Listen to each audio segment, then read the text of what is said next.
Hello again. Welcome to another episode of Gung HO. It's June 10, 2019, and I got a special guest, Jeff Sussman. We met some time ago. I actually found him because I saw a review of one of his books about Rocky Graziano in the Star, and we started doing shows together about boxing and our dads. And now he's got another book out called Boxing and the Mob, and we're going to talk about that, and that's going to be interesting. It's a fascinating subject for me. I love doing the research on it. I was about to tell you before we went on the air that when I was 13 years old, my father introduced me to an uncle of his who I'd never met before. His name was Irving, and I never saw him again after that.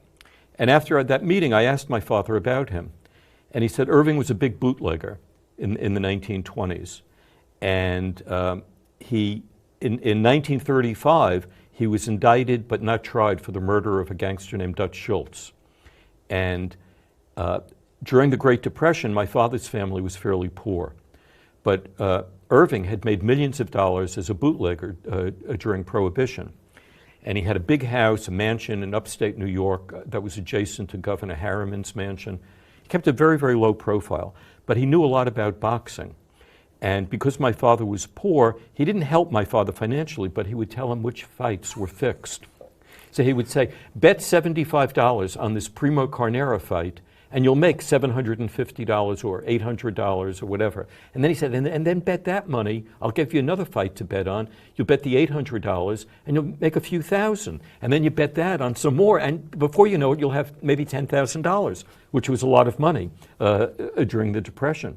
So my father told me this story, and I became fascinated about fixed fights. And in the 1980s, I was doing publicity for an Olympic gold medalist, a welterweight fighter named Howard Davis. And I used to go watch him at the Times Square gym, which was on West 42nd Street. It's not there anymore.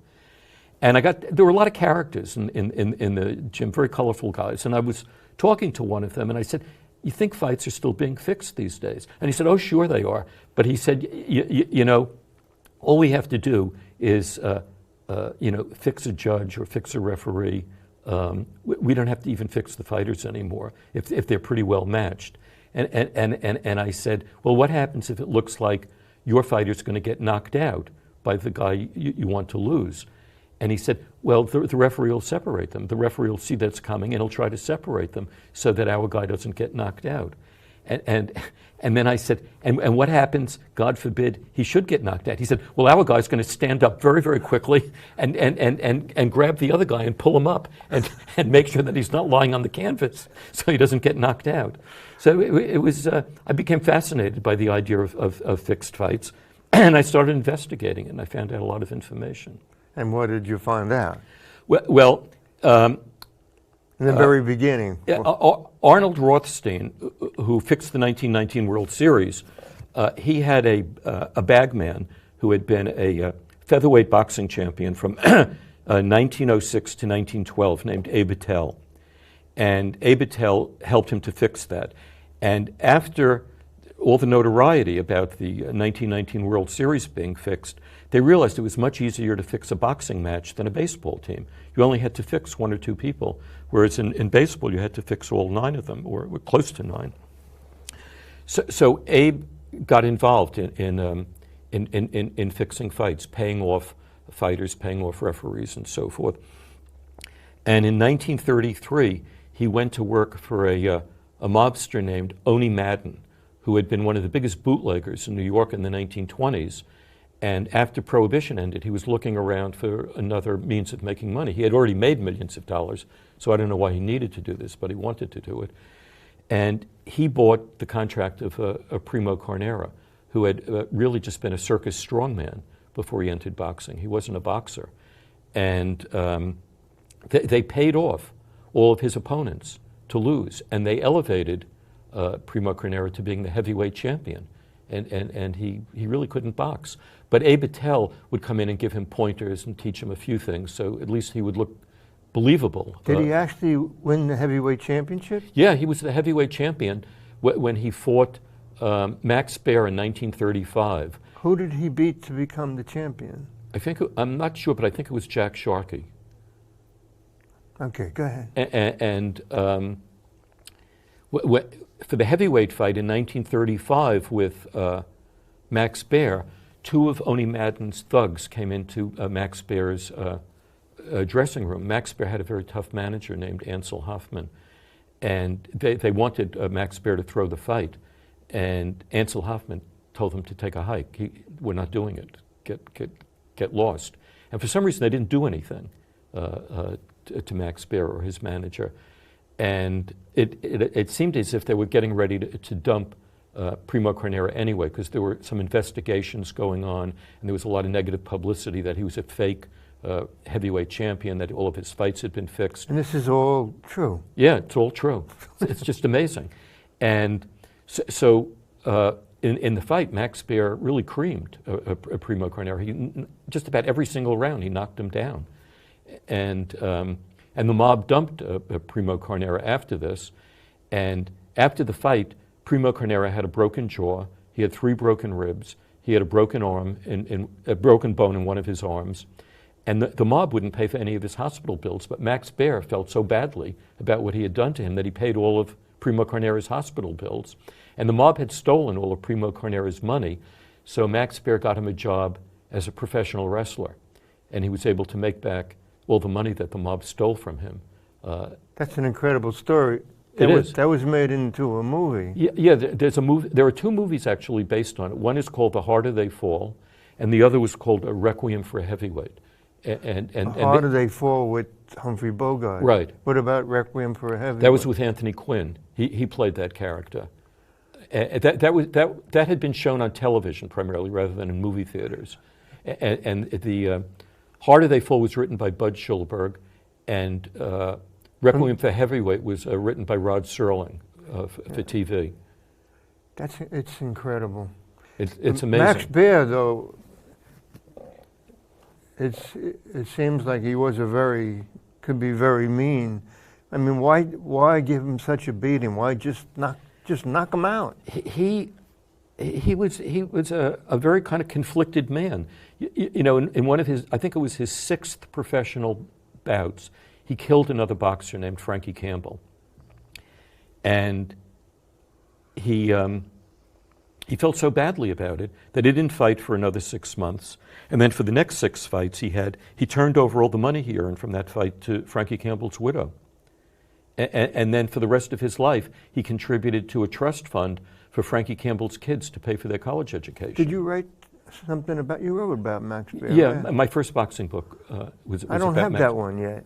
I'll get you a copy. Okay. That's incredible. I mean, he was a brutal fighter, but at the same time, he had a heart of gold. I mean, it was a very interesting mix in his personality.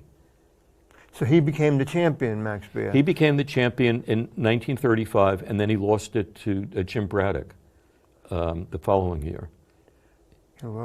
Wow, Cinderella Man? Yeah, but that movie it gives completely the wrong picture of Max Baer. Max Baer was very generous to people. You know, he died when he was only 50 years old, and Primo Carnera was in Italy, and he couldn't come to the funeral in California. So he came a week after Max Baer died, and he had his driver take him to the cemetery where Max Baer was buried. And it was late at night, and the cemetery was closed, so he and his driver climbed over the gate of the cemetery, and they found Max Baer's gravestone. And Primo Carnera knelt at the gravestone, crossed himself, said a prayer, and then said to his driver, he said, "That was the best friend I ever had." And this is the man who broke his jaw, because he took care of him afterwards. There, you know, that's something about the people in the boxing business. There are a lot of mean people, crooks, but there are a lot of people that have big hearts and they help one another out. You know, you notice after every fight, the fighters go to the other corner and they embrace or shake hands with the other trainers, and it's very touching. It is. I interviewed Max Baer's son for my first book, and I asked him, I said, how did he feel about his opponents? And he said he had nothing but respect for them. He felt that in order to be a boxer and get in the ring, he said you needed a lot of courage. And he said anyone who he fought, he had nothing but respect for. He said there was only one fighter he hated and he enjoyed beating up, and that was Tony Galento. He thought Tony Galento was a pig and just didn't like him. All right, boy. Okay, let's get back. There was a time when the mob really had control over boxing in the 30s, 40s, 50s. And all the way through the early 1960s, too. And after Oni Madden retired from boxing, retired from the mob, he moved out to Hot Springs, Arkansas. And he turned Hot Springs, Arkansas into a resort for criminals and for mobsters who were on the lam. What was funny was that in his old age, he was very ill, and he needed 24-hour nursing care. And his nurse, who took care of him during the last few years of his life, was Bill Clinton's mother, who took care of Oni until he died. Oni was then, the guy who took over after Oni, was a man named Mike Jacobs, who owned the contract on Joe Louis and got 10% of Joe Louis's earnings for as long as Joe Louis remained the heavyweight champion. And Mike Jacobs was a real nasty character, a mean son of a bitch, very greedy and cruel to other people. He had a couple of strokes, and after his second stroke, he couldn't function anymore, and a mobster named Frankie Carbo took over. Frankie Carbo had been a member of Murder Incorporated and had killed 19 people. And the head of, years later, the head of the Philadelphia mob, a man named Ralph Natali, said that Frankie Carbo was the person who had killed Bugsy Siegel while Bugsy Siegel was in Beverly Hills.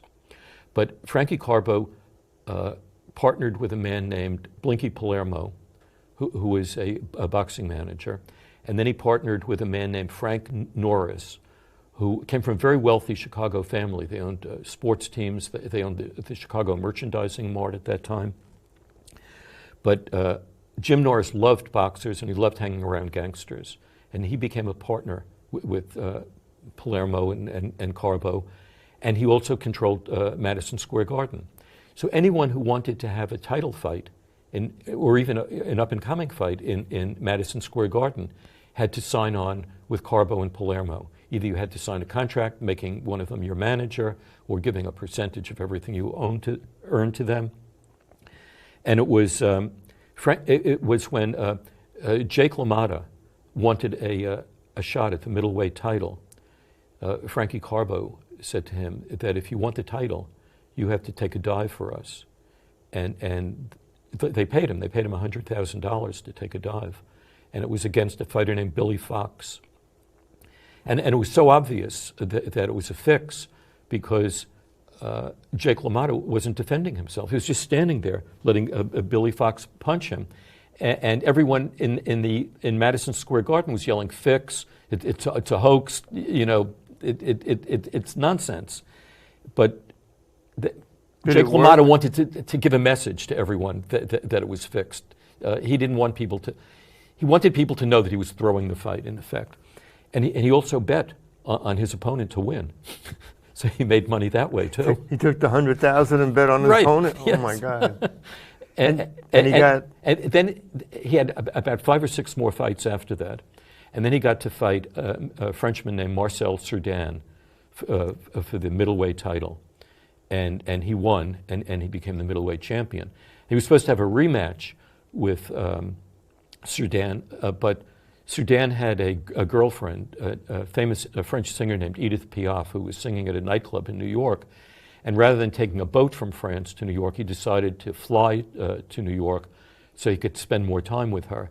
And the plane crashed in the Ozars, killing Marcel Cerdan. So there was never a rematch with Jake LaMotta. But Frankie Carbo and Blinky Palermo, they were controlling everything. And Norris. And Norris, too. And there was an up-and-coming fighter in Los Angeles named Don Jordan, who everyone thought was going to go on to win the title. It was either a welterweight or a middleweight. I'm not sure. I can't remember. And he had a manager named Jack Leonard. And Palermo and Carbo threatened to kill Jack Leonard unless he signed over Don Jordan's contract to them. And he went to the Los Angeles cops, and the cops wouldn't do anything. So he went to the FBI, and the FBI wired him. And they got all this information about Carbo and Palermo and Norris threatening him. And Carbo and Palermo were prosecuted when Robert Kennedy was Attorney General of the United States in the early 1960s. But they had been operating this way for about 14 years before they were finally prosecuted. And they went to jail. Carbo got 25 years in prison, and Palermo got 15 years in prison. Were they tried in New York? No, they were tried in Los Angeles. And this is all part of your book. It's all in the book here, yeah. So, it's really incredible. And they also owned a piece of Sonny Liston. Oh, tell me, I saw those fights with Cassius. He was Cassius Muhammad Clay Ali. the first time around, and then it became Muhammad Ali. I saw those fights. It was very interesting what I found out. There's an FBI file online, and the FBI believes that both fights were fixed. They have evidence that both fights were fixed.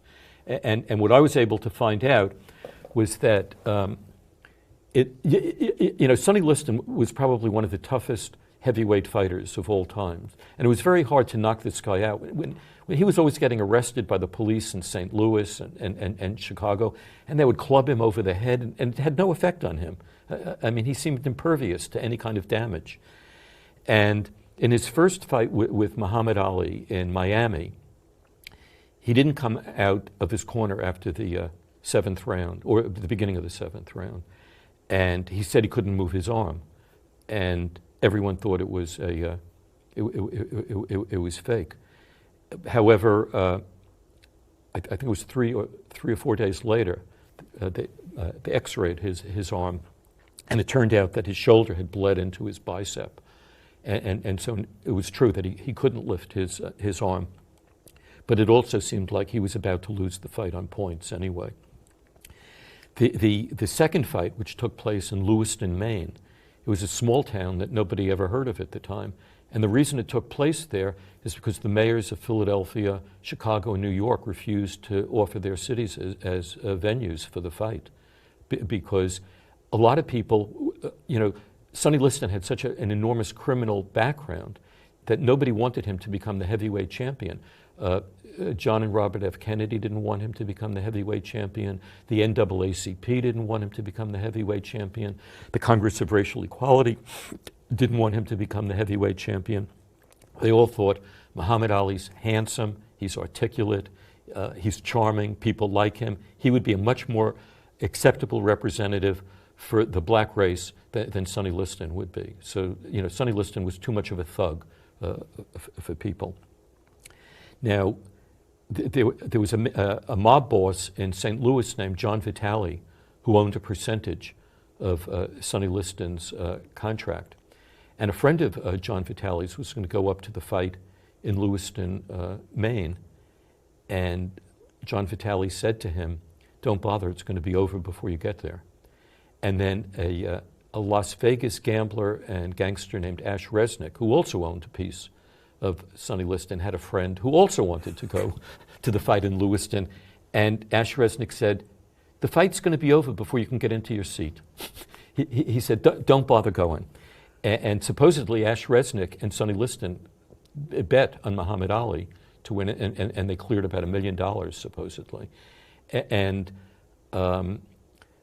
Is it true that when Muhammad Ali went back to his corner, he said, "Did I hit him?" Yes, not only that, but when he was standing, after that so-called phantom punch that knocked out Sonny Liston rolled around on the floor a few times and then wound up on his back. And there's a famous photograph of Muhammad Ali standing over Sonny Liston. And what he's yelling is he's saying, "Sucker, sucker, you better get up. No one's going to believe this. No one's going to believe I knocked you out." And then he goes back to his corner and he says to his cornerman, "Did I hit him? I don't think I hit him." Oh my God. I saw that fight. I saw that. Yeah, it's amazing. That was long. What year was that? That was in the 60s, right? Yeah, early 60s, right. But Was there a other side to Sonny Liston being? I mean, everybody thought he was such a really bad person, but wasn't there a nice side to him too? There was a nice side. You know, when he was in prison, he was befriended by a Catholic priest when he was in St. Louis, who got him involved in boxing. And Sonny Liston remained very close friends with this man for the rest of his life. And Sonny Liston had a very hard time relating to other adults. I think he felt embarrassed by the fact that he was completely illiterate. He could neither read nor write.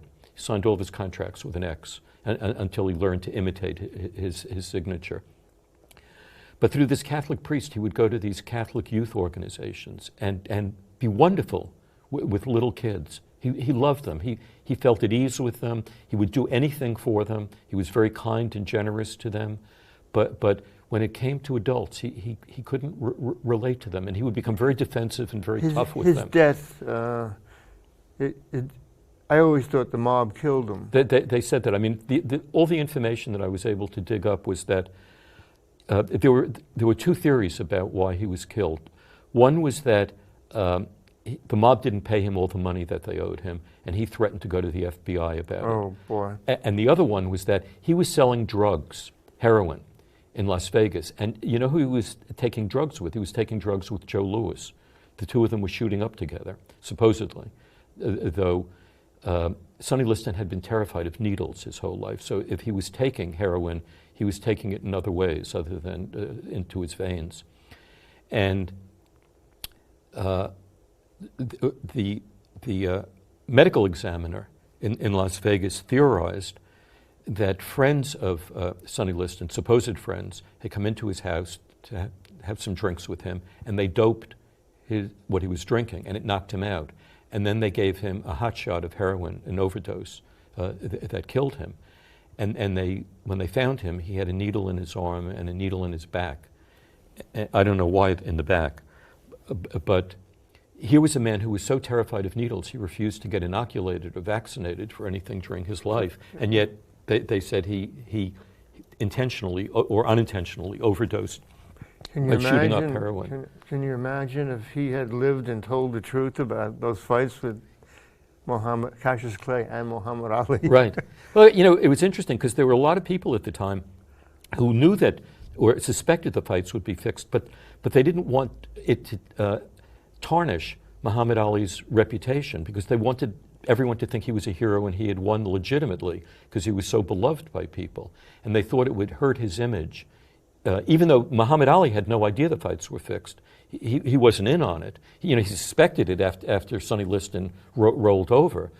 But, you know, there were a lot of editors and reporters who didn't want the public to know that the fight was fixed. Hold on. I'm going to do it this way. Yeah. How's that? The flag fell down over the sad news of the death of Sonny Liston. That's okay. You got to tell me how much time we have. What's the clock read? 3:05. We have 3 minutes. I want to tell you about something that I saw happen in Madison Square Garden. I thought it was the fight was fixed. I went to watch Jerry Cooney fight Ken Norton. I was sitting with Jerry Cooney's family, right up front, right behind them, and with my trainer, Rocky Davis. They call him Rocky. And I think it was like in the second round, Cooney knocked him out. Really? Yeah, or maybe even the first round. And I've got a photograph of it, of Cooney cornering Norton in the corner, and then he went down. And my trainer turned to me and said, "There must have been a pool under the ring."